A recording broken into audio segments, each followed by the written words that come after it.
more tungkol sa librong ito. Chair, let me make a rebuttal and another example of politicizing the budget of the government. Ito pong sinabi ni Senator Risa Ontiveros na at the proper time she'll make a motion to lodge the budget, the requested budget of the OVP to the other agencies. Let me just quote Senator Risa during the Akbayan Congress. Alam ko po na ang daming kalat ni Duterte na hirap tayong linisin. Ang kadiliman noong panahon niya ay talaga namang nanuot sa ating lipunan para mansa na napakahirap tanggalin. At habang ang anak niya ay may kapangyarihan pa, hindi magiging madali ang ating laban. While VP Sara is in power, the threat of a full-blown Duterte comeback is still a very real and present danger. For one, they are supported by one major superpower, China. So that is an example of politicizing the budget of the government.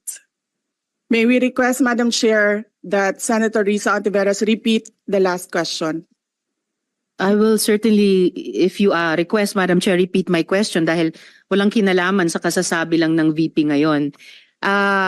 Alam nating lahat na miyembro ng iba't ibang partido, yung speeches natin sa ating mga kamiyembro sa mga party congresses ay hiwalay na event dito sa budget debates. So, I really take exception dun sa sinabi ni VP na rebuttal iyan dahil halimbawa ito sa politicizing. In fact, wala akong tinanong tungkol sa China o kahit sino pa mang ibang bansa dito sa budget hearing na to.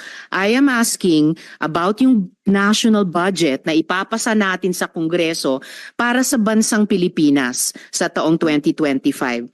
At ang pangalawang at huling tanong ko sa ngayon, before I make at the proper time, propose an amendment which may or may not be accepted by the chair and by the colleagues para nga mas i-align ang mga kaperahan natin lalo na't masikip ang fiscal space natin dun sa mga appropriate programs sa appropriate agencies na malayang-malaya ang OVP makipag-partner sa kanila tulad ng sino pang opisina sa executive. Ang tanong ko po ay ilang mga libro ng isang kaibigan ay bibilihin at i-distribute at ano, if the VP could tell us more about the contents ng librong ito. Madam Chair. Madam Chair, the book is not for sale. We only pay for the publication of the book. And we will send Senator Ontiveros a copy so that she will know what is the content of the book. Oh, this question is not only for me, Madam Chair, para rin para sa mga kasama dito sa budget hearing. Baka ilang araw pa bago mapadala at mabasa ko, which I certainly will. But I am asking a question bilang isang mambabatas sa head of agency ng isang opisina sa executive dito sa budget hearing na to. Simpleng tanong.